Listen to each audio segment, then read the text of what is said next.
Welcome to Reddit Ranger. Now roll for initiative.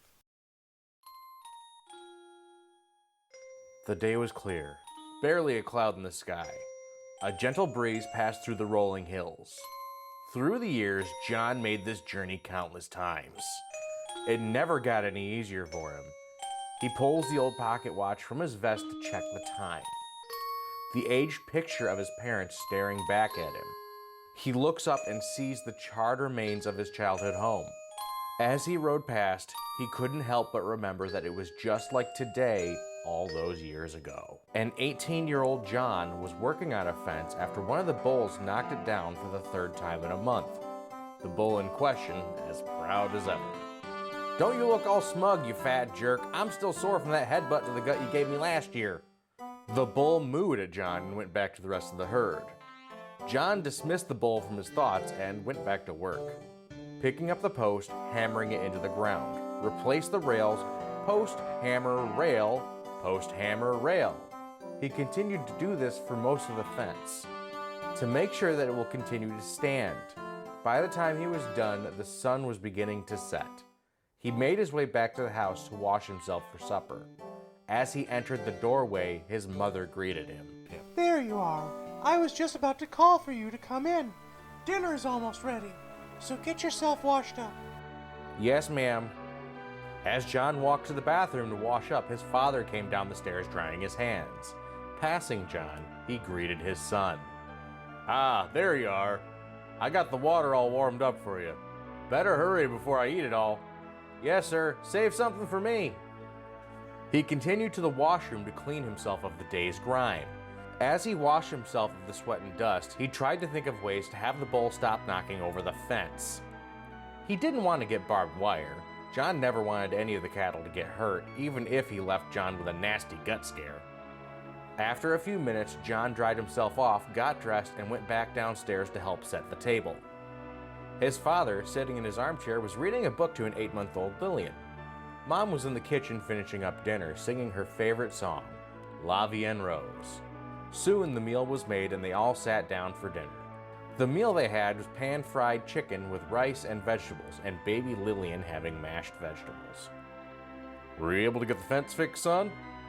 "Yes, sir, though I don't know how long it'll stay up this time." "Well, why did you say that?" "I'm pretty sure the bull's doing it to mess with me."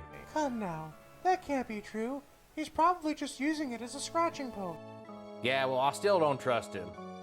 Soon their meal was finished and they all went to their evening routines. Mary went to put Lillian to bed, then came back down to have a glass of her favorite wine. Jeremiah was reading a book while enjoying a glass of whiskey. John was on the front porch drinking a coffee and just loving the cool breeze of a summer night. A short time later, he noticed a light in the distance that was getting closer. "Dad, are we expecting guests?" "Not that I'm aware of, no." John continued to watch them to see what the surprise visitors would do. As they got closer, he saw that their group was larger than he originally thought. One got near some of the cattle and stabbed it in the neck, killing it. "Hey, what the hell are you doing?" An arrow buried itself in the post next to John. "Dang it!" His life in danger now, John ran inside as more arrows fly towards him, each one vying to be the first to end the young man. As he jumped through the doorway, he slammed the door by kicking it. "John, what's wrong?" "Raiders!" He says this as he moves to the dining room table to push it towards the door. "Dang it!"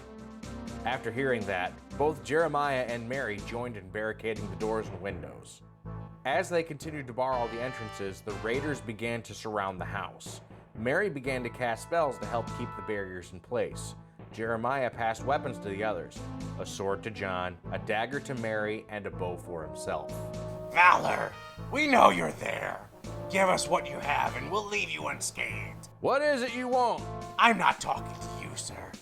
We want the noble lady's riches." We don't have anything like that here. "Say whatever you like. One way or another, we'll get what we want." Minutes passed as John and his family tried to wait out the bandits, each of them gripping the handles of their weapons in anticipation for what might happen next. Soon, Jackal makes his decision and begins his assault on the house. He tells his men to begin setting alight the house using torches and flaming arrows. The rest were to try and breach the door and get inside. They came with axe and sword to try and break a way inside. As they make holes in the walls, John stabbed through to get them away. If a hole got big enough, Jeremiah would shoot with his bow. If the holes were getting too big, Mary would use her magic to repair the damage. This pattern went on for a while, but none of them knew that the house was beginning to burn. That is, until they began to smell smoke. They began to get more desperate as the fight continues. It soon became apparent to Jeremiah that this is a losing fight. He looks to his son and wife and makes a decision. John, get your sister and get out of here. Take the tunnel to the barn and run. Dad, I can keep fighting. I can still help. Just do what I tell you and go. He grabbed John by the shoulder and pushed him toward the stairs. And unbeknownst to John, he put a spell on him to prevent the raiders from noticing him. John ran up the stairs to get his sister, only to run into an inferno. He tried to find a path through the blaze as the smoke burned his eyes. Step after step, it became more difficult as the smoke filled his lungs. Halfway to Lillian's room, a creaking came from above. He looked up towards the sound and was met with a crossbeam collapsing onto him, knocking him out. Moments later, John woke up feeling nauseous, blind in one eye, and blurred vision mixed with red in the other. He took on a moment to look around and gather himself. As he looked around, he saw the beam that hit him, and on a nail he saw a white orb with a blue ring on it. It was with that sight that he realized what happened. When the beam fell on him, ash went into his right eye and began to burn his eye. The other eye had the nail enter his left and tore it from its socket. He raised a hand to his hollow orbit, the horror and pain catching up to him. But before he could panic, he heard the cry of his infant sister. The soft cry from his sister made him remember what he needed to do. He forced himself to stand up, holding back a wave of nausea that came from doing so. The pain from the ceiling falling on him made every step feel like an eternity, but he kept pushing, following the sound of his sister. When he made it to her room, a small wave of relief came over him. The damage to the room was minimal at most, with only a broken window and a hole in the wall to show. Seeing his sister, he moved to the crib to get her. As soon as he got there, the roof in the hallway collapsed completely. Shoot! He covers the crib with his body in case the room they're in collapses as well. When the room settled, he stood back up. After checking to see if his sister was fine, he moved to the window. Opening the window, he took in the scene. Most of the raiders were on the other side of the home by the doorways. Below was the extra hay that was drying for later in the year, still too wet to use as feed. The distance to the barn from the house was nearly 100 yards of uninterrupted field. Looking back to the hallway, seeing the flaming rubble, there was only one option. Come here, baby girl. It's okay. It's okay. You're gonna be all right. He picked up his sister and put her in a swaddle, all while trying to calm her. Now standing by the window, he hesitated, looking at the drop now that he has an infant in his arms. It wasn't until another section of the roof came down that he found the resolve to jump. He held his sister in his arms tight against his chest and jumped. As he was falling to the ground, he prayed to whatever gods would listen to keep his sister safe. It didn't matter what happened to him, as long as Lillian was safe. A moment later, they landed with a thwoomph. Now out of the house, John knew that he was in more danger than before. Even though he was no longer burning, if he gets spotted, both him and his sister would meet their end. After not seeing any of the raiders, he took his chance. With a full sprint, he ran with all he could towards the barn. His eyes started to burn once again as both sweat and blood began to drip into it. Finally, he made it to the barn, trying to catch his breath and trying to regain some vision in his right eye. As he opened the door, the light inside blinded him for a moment. Moving inside, he began to look for Mary Lou, the family's favorite horse. Finding her, he put Lillian on a haystack and began to look for a bit to put on Mary Lou. With no time at all, he found one and started back to the horse. It was then he felt a sharp pain in his side. Looking over, he finds the source. Skinny, leather armor, face obscured by an animal skull, and a sadistic grin on his face. With the blade still in John's side, the raider pushed him to the ground. I knew somebody would be here. You thought you could get away from us, eh? As the raider talked, John started to crawl away. To his dismay, however, the raider easily kept up with him. He just enjoyed toying with John, loving every second of his pain. Soon he started to get bored with his new toy. He raised his blade to end the young man's life. Skull caps always get what they want. As he thrust his blade towards his target, everything came over John. All his fear, all his hate, his love, all his emotions came in one giant release, causing something to click within him. In one large burst, all the mana within him released, throwing the raider into a post and knocking him out. John, however, was not left unscathed from his own attack. The stress of the raid, plus the stress of releasing everything, made the nerve in his remaining eye sever. With the moment over, an air of calm arrived. John could hear Lillian crying once again, and as he started to move, he could no longer contain what was held in his stomach. Now left blind and bleeding, John crawls his way toward Mary Lou. Once he reaches her stall, he moves to the back to grab Lillian, while stuffing some hay into his wound to try and slow the bleeding.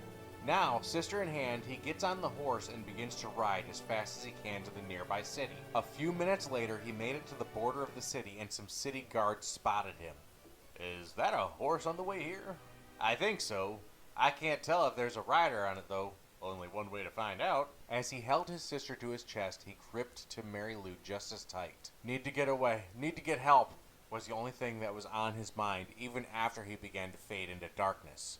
Hail, rider! I don't think he heard you. You're probably right. Hail, rider! The two guards watched as the horse got closer now, with no sign of slowing down. They started to prepare for anything, worried that this may be an attack of some kind. Rider, if you do not stop, we will put you down! They were about to start their counterattack when all of a sudden they saw the shadow of a man fall from the horse. Realizing that this was not an attack, the two guards ran to aid the rider. When they got there, the horse was acting frantic, trying to get its rider to stand back up. They were able to keep the horse back and take a look at the rider. The sight of the man made them wince in pain. Barely breathing, bloody eyes, singed clothes, a stab wound filled with straw, and in his burned arms a crying infant with barely a mark on her. Seeing the state of him, they immediately picked him up and started running to find a healer. The next day, after some time to heal, John had his family friend take him back to his home. After hearing his story, others came to help. When they got there, they described what it looked like to him. Everything was burned. Nothing was safe from the flames. Hours passed as the crew searched, only to confirm that John's parents didn't make it. He had his parents buried under the willow tree near the house. As he sat there with his family friend, Miss Julie came up to him. John, I have no idea what you must be feeling. They were the first ones to accept me for what I am. Not many people were keen on making nice with tieflings. John says nothing. When we found your parents, we found your father's watch, and I thought you'd want to have it. She grabbed his hand and placed the watch. He felt the watch in his grasp. He opened it and felt the inside. He felt the picture that was inside, knowing that it was undamaged. He held the pocket watch to his chest and let out a wail that could be heard by the people still clearing the wreckage. These memories still haunt his mind even after all those years. So much so that every year he makes a small shrine to them. This year, he's able to visit their graves for the first time in a long time. When he gets there, he begins to set things up. He cleans their headstones, places a bottle of wine and a bottle of whiskey, and he takes out his father's watch. When he opens it to place it down, an old yellowed photo of his family is inside. When it was all ready, he remembered them the best way he knew how. Hold me close and hold me fast, that magic spell you cast, the Slavian rose. That was r/D&D Stories, and this has been the Reddit Ranger. Now you see a subscribe button in the distance. Do you press it? Yes. Yes, you do press it.